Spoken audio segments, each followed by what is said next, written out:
todos, sean bienvenidos como cada semana a este su canal, Praxis Jurídica, la ciencia del derecho al alcance de todos. Es un gusto saludarlos como siempre, licenciado Ever Rafael Galeana Balbuena. En esta ocasión, y derivado del hecho de que ya en otras ocasiones hemos hablado de figuras como el concubinato, el matrimonio, el régimen de separación de bienes, todas ellas figuras del derecho civil y de manera específica del derecho familiar, en esta ocasión hemos decidido hablar del hecho del cómo se da una liquidación de bienes cuando se genera una sociedad conyugal. Los derroteros están planteados por el amparo directo en revisión 7134 del año 2018. Ya en otros espacios también les hemos hablado de todos los mecanismos procesales o todas las secuelas procesales que se tienen que llegar o que se tienen que atravesar, mejor dicho, para hablar de un amparo directo en revisión.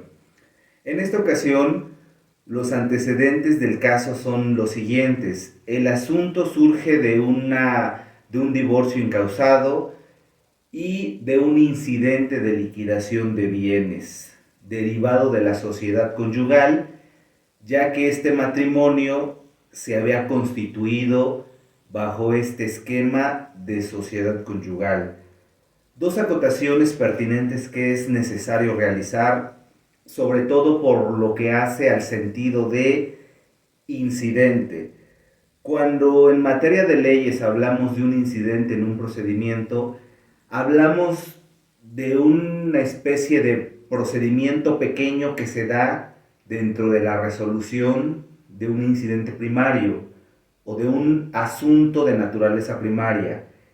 En este caso, en lo específico, el asunto primario es el divorcio incausado y el incidente es sobre la liquidación de la sociedad conyugal, lo cual me lleva a los regímenes que se pueden constituir durante el matrimonio, pues para efecto de generar una explicación mucho más puntual o para efecto de generar una explicación más detallada al respecto. Cuando dos personas deciden contraer matrimonio, pueden establecer dos regímenes. Por un lado, el régimen de separación de bienes.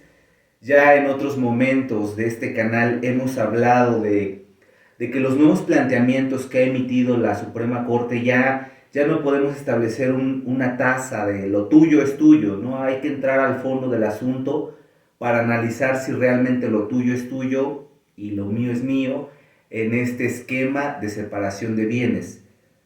En el otro escenario, y es el escenario del cual vamos a hablar el día de hoy, hablamos de una sociedad conyugal, la cual también puede ser de dos tipos.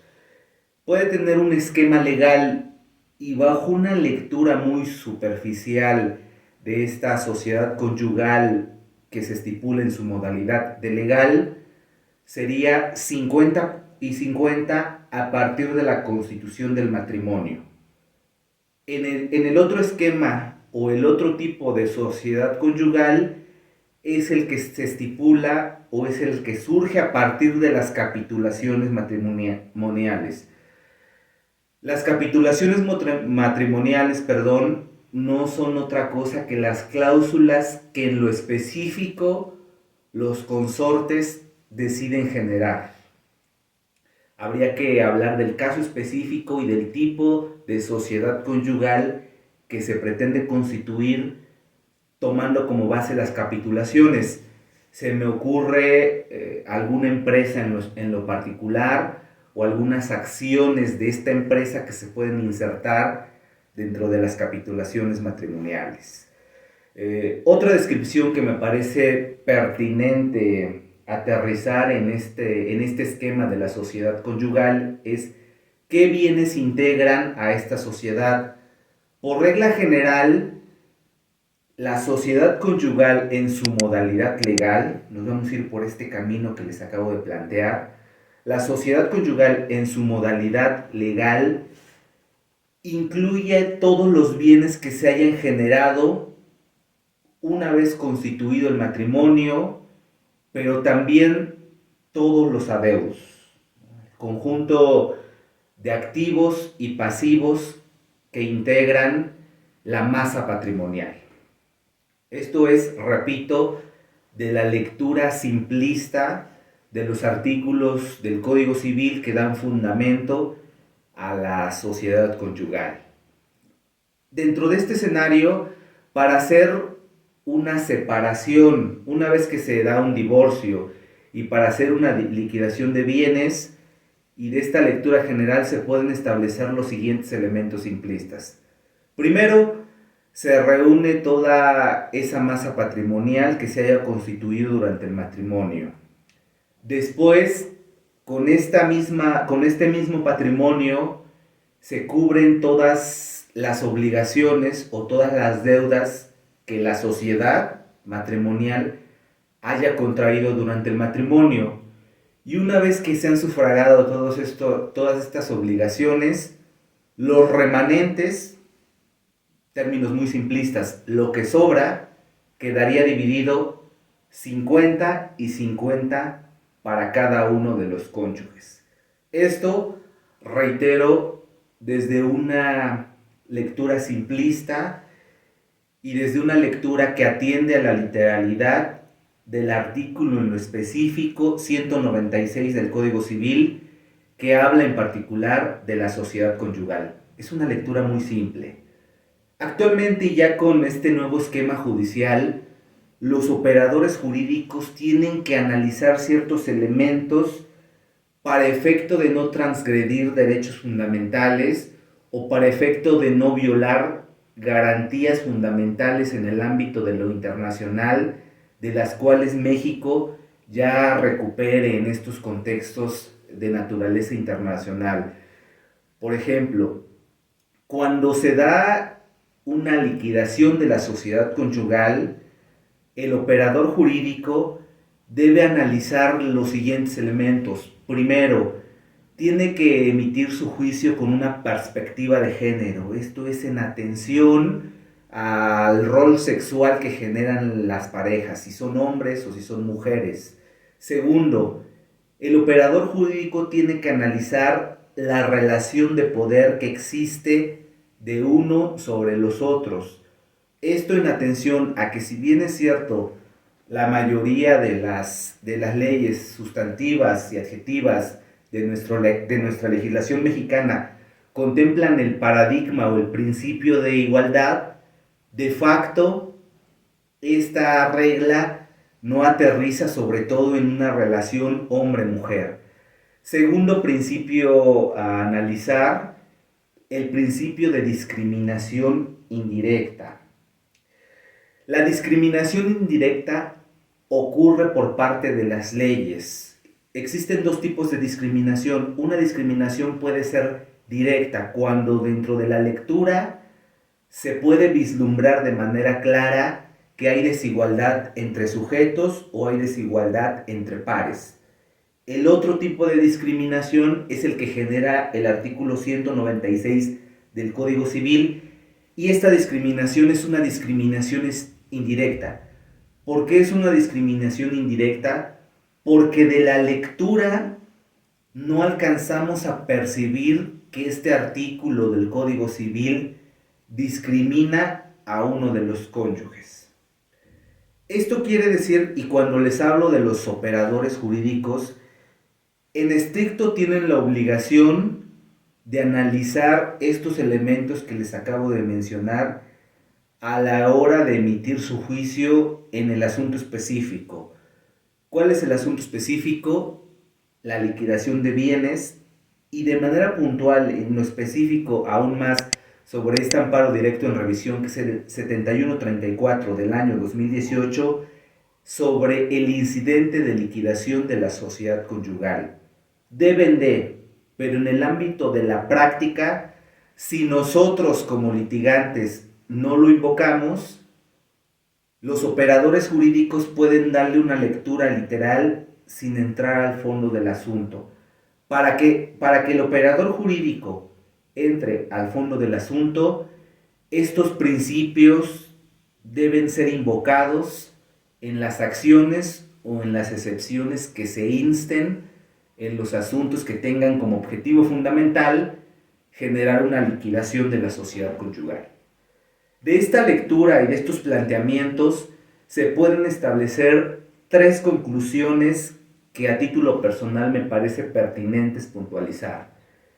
La primera, el artículo 196 del Código Civil Federal plantea una discriminación indirecta. Afortunada o desafortunadamente, no se puede tachar este artículo en lo particular de inconstitucional, porque esta discriminación, para que sea operante, se debe de enfocar o el operador jurídico debe entrar al fondo del asunto. Por eso no lo podemos tachar como inconstitucional de entrada. Segundo, no opera, y este planteamiento, ojo, a mí se me hace bastante importante y bastante profundo. Segundo, no opera una sociedad conyugal y como consecuencia lógica, si se da un divorcio, no opera una liquidación de la sociedad en 50 y 50, si se da el abandono del domicilio conyugal por más de 6 meses.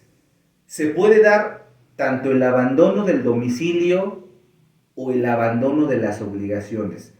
Si convergen alguno de estos elementos, ya no pudiéramos establecer en un incidente de liquidación que se dé el 50% de los bienes para un cónyuge y el 50% de los bienes para el otro.